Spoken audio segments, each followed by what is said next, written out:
My name is Teddy O. Hodges. I was born in 1922. My name is Ora Mae Kirkendall, and I was born September 10th, 1928. I'm John Lindholm. I was born in 1923 on November 3rd. My name is Polly Farrell, and today I am 83. Tomorrow I will be 84. I was born in 1937. My name is Pat Nierenberger, and I was born on January 20th, 1925. That makes me 90 years old.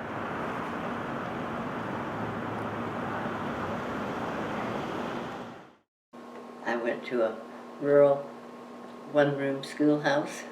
My father got an old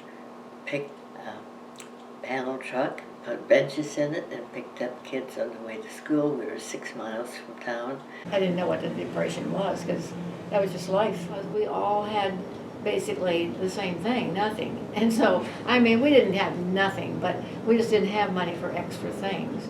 It wasn't really a difficult time, I don't believe, because everybody was very poor in that time. I had polio when I was young, when I was a senior in high school, and I had a miracle healing.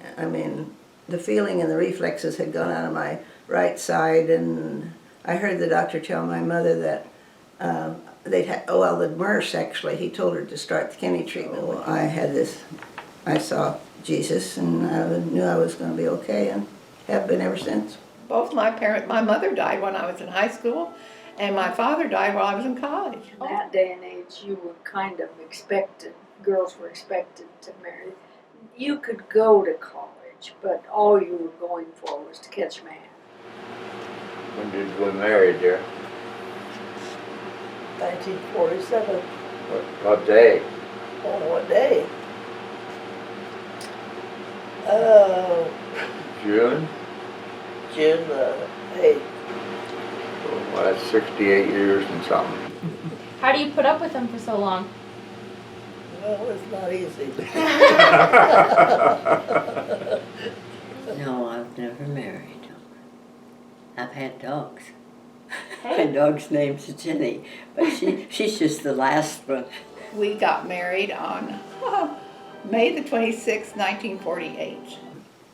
The summer before my senior year, I met my husband, Kenneth, and he was aspiring to be a minister in the Methodist Church.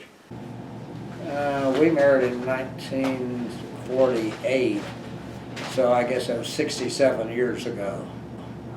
But my wife died about 4 years ago.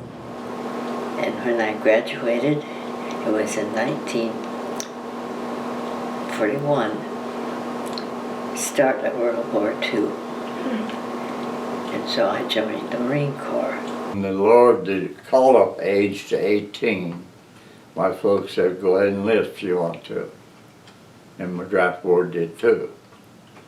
So I enlisted in the Army Air Corps out here at Fort Riley.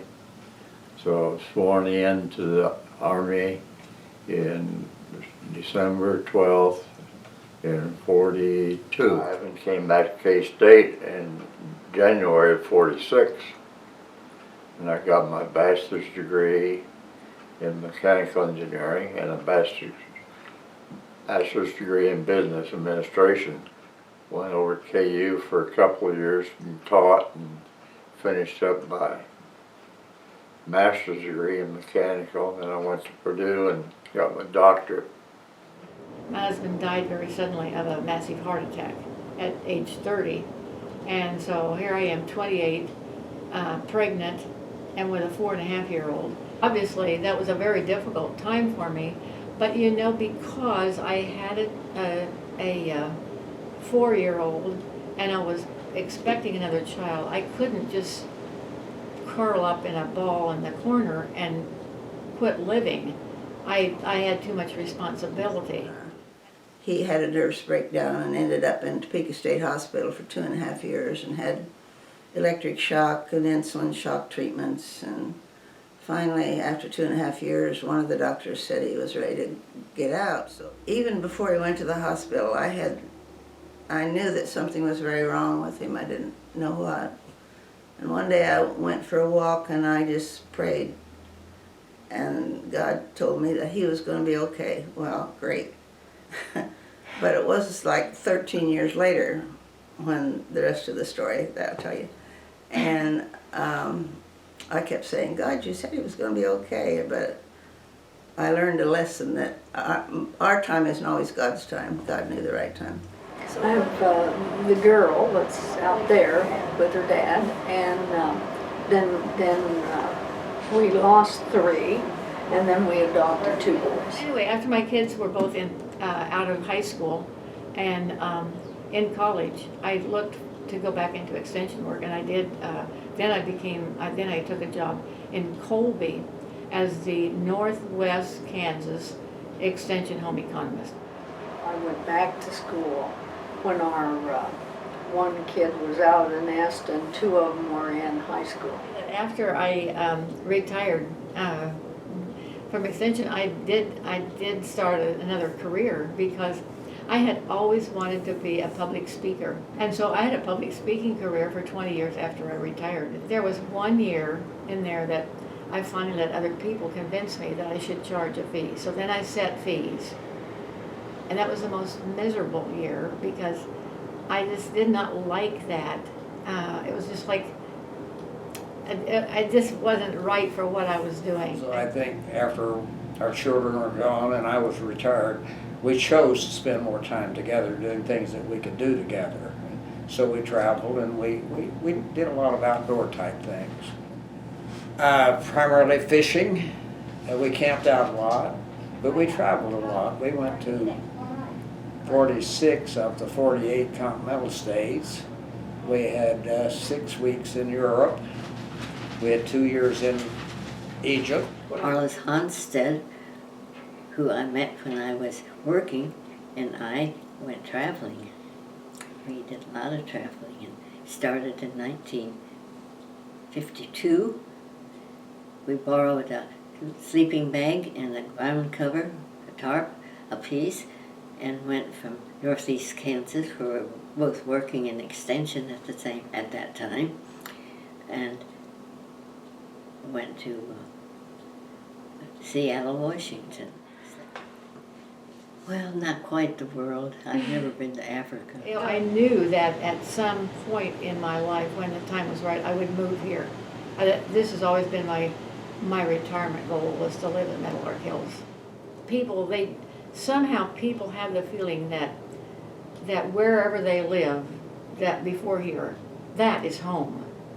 This is not home. This is my home here. And I've always thought this was my home. My home is wherever I live. And so just because I live here in a retirement community doesn't mean that it's not home. This is home. And I like to walk a lot. And I think that is one of the times that it finally got to me that walking up and down those hills was not much fun anymore. Mm-hmm. So that was one of the things that indicated to me that you're getting old. Probably 4 years ago, after my wife died, we were still having so much fun that I didn't think much about aging. Mm-hmm. But when you move into a place where people are all old, then you know you're aging. Oh, well, I don't know, but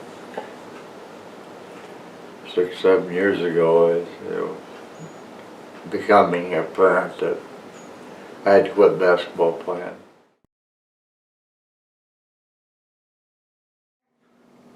What's not to like? I mean, if I didn't like it, what would I do? I liked being a kid.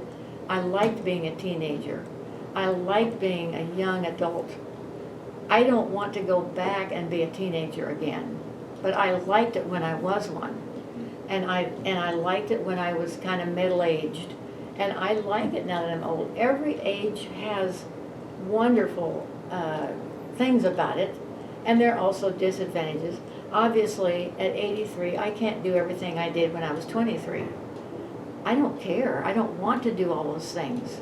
You know, but I can do some things today that I couldn't do when I was 30 because I didn't have time, because I was raising children, I was working at a job, And I've got time to explore some new options now. Physics. Talking to people like you. Oh, yeah. It's interesting to get other people's viewpoint on aging and to hear them that they're interested in it. I think that's great. I think recalling the lasting friendships that you've had from the past is great. I guess one thing is just living alone. And I miss Kenny at times. He was a great husband, very kind and gentle, loving. Arliss is still living. She's across the hall from me, Oh, that's good. and she's 100 years old now. And I'm tying her shoes now. As you grow older, there's just different ways of showing affection and things like that. Oh, I don't think the romance died off. I think it got better. It got Yeah, all the time. Not No, having to we worry were about still it. having a good time until the last couple of years of her life. We were still on the go. I rub her back before she goes to bed. We cuddle some, That's good. but we fit together like old gloves, you know.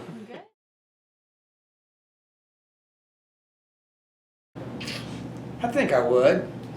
And so I think I would be wise in an engineering sense. If you can Okay. grow wise by having had wide experiences, I have.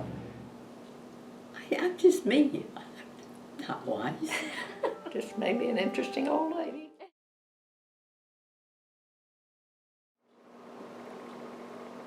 I don't have any pains. That's good. I have a little bit of arthritis in my thumb joint. The only thing that I have is diabetes 2. And I'm getting forgetful, You're but getting what? forgetful. Oh, forgetful. Particularly people's names, Okay. people I've known for a long time. That's really frustrating when you can't remember your people's names, but Well, mine's pretty good considering my age. He has some little memory problems, so she has become a little more reclusive because of that. And she has hearing problems too, don't you? Well, I don't have my hearing aids. Very good. And I've been and I realize that I am very blessed to have good health. I do not take any prescription drugs on a regular, routine basis. I might, if I got, something that I need an antibiotic for or something, but routinely I don't take medications. And so I've been very blessed with good health. And he is still living, but he has dementia and he lives over in one of the healthcare houses here in Meadowlark. I've always had difficulty living in the moment. and I still have difficulty living in the moment. But with Alzheimer's, all you've got's the moment. Because as soon as that second's gone, the experience for the person with the disease is gone. They don't remember what you've done. So he passed 2.5 years ago, and he developed Alzheimer's, and I took care of him for 4 years until my doctor said I'd lost 40 pounds. It's very, very hard to take care of an Alzheimer's person. Yeah. And so my doctor said, you need to put him in a nursing home. So I've talked to other women who are caregivers, and they say the same thing. Yeah. I don't know what it is, whether it's stress or you don't eat right. I don't know what it is, but as I say, I've talked to other women, and the same thing happened. We've been here at Meadowlark for 5 years, and it was sometime slightly prior to that time that we knew he was getting memory problems and things like that. He got so that it would take about 20 minutes. I refused to dress him, but I had to sit in there and help him decide what to wear and what to put on next. I think it was one night when he woke up and he said his back hurt so bad and he couldn't move and he wanted to get out of bed and I couldn't help him. I said, do you think we better do something and get some help? And maybe move you over to healthcare? And he said yes. Now, whether he remembered he said yes later or not, but he said yes. How do you feel being her caregiver? Well, glad I'm able to do it. Yeah. But yeah, well, you know, our problems are such that we have curtailed some of our activities. I still go to church pretty regularly, but she doesn't. Are you thankful that you have your husband here to take care of you? And you to take care of him? I guess it probably goes both ways. Yeah, We she's take care of helpful. each other. We've been together a long time. The vows say, for better, for worse. This is definitely the for worse.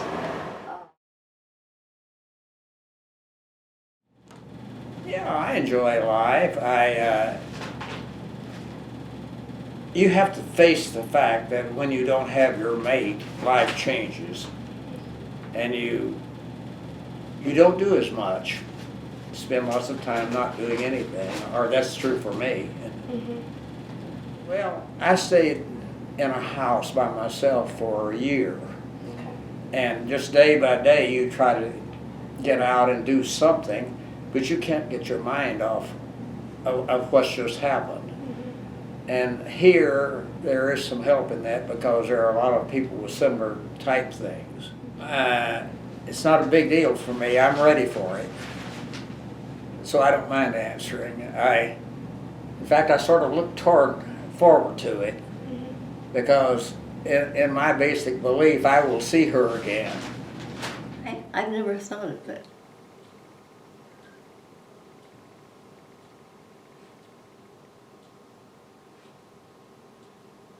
I know I will die sometime, but I don't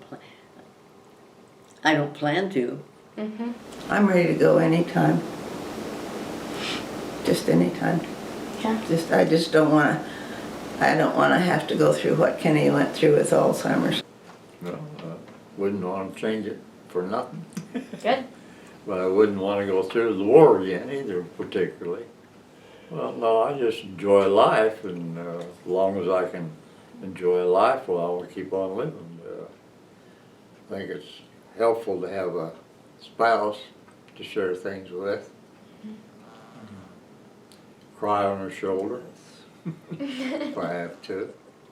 And get an exercise program, something that you like to do, that you can do, and try to exercise every day. Is that the key to a long life? Who knows?